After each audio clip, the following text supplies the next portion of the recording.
नमस्कार मित्रांनो, स्वागत आहे पुन्हा तुमच्या एका नवीन व्हिडिओमध्ये. आजच्या व्हिडिओमध्ये आपण जाणून घेण्याचा प्रयत्न करणार आहोत मार्केटमध्ये नेमकी रेजिस्टन्स काय असतं, सपोर्ट काय असतं. बेसिकली रेजिस्टन्स आणि सपोर्ट मार्केटमध्ये कशा प्रकारे ऍक्ट होतं, तर बेटर वे अंडरस्टँडिंग साठी आपण बघूया आपल्या स्क्रीनवर. ट्रेडर्स समजून घेण्यासाठी आपण घेतलेला आहे कोल इंडियाचा चार्ट.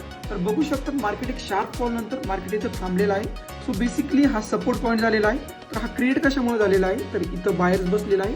तुम्ही बघू शकता मार्केटने इथे first time, second time, third time, fourth time, fifth time आणि सेम ॲट 6 टाइम पण तिथून स्पाइक घेतलेला आहे. तर हा मार्केटचा एक सपोर्ट झोन बनलेला आहे आणि त्याच्याच उलट जर बघितलं तर इथं वर रेजिस्टन्स आहे. तो रेजिस्टन्स कसा बनलेला आहे ते आपण समजून घेऊया. मार्केटचा तो प्रिव्हियस सपोर्ट होता आणि तो काही वेळानंतर तिथं मार्केटचा तो रेजिस्टन्स झालेला आहे. तर काय असतं बेसिकली, सपोर्टचे तिथं बायर्स बसलेला असतात आणि रेजिस्टन्सचे तिथं सेलर्स बसलेला असतात. तर असं सपोर्ट आणि रेजिस्टन्स मार्केटमध्ये ऍक्ट होतं. सपोर्ट आणि रेजिस्टन्स यावरून आपण चांगल्या प्रकारचा स्विंग ट्रेड पण प्लॅन करू शकतो. असे शेअर मार्केट रिलेटेड व्हिडिओ बघायचे असतील तर आपल्या पेजला नक्कीच फॉलो करा. भेटूया लवकर नवीन व्हिडिओत. धन्यवाद.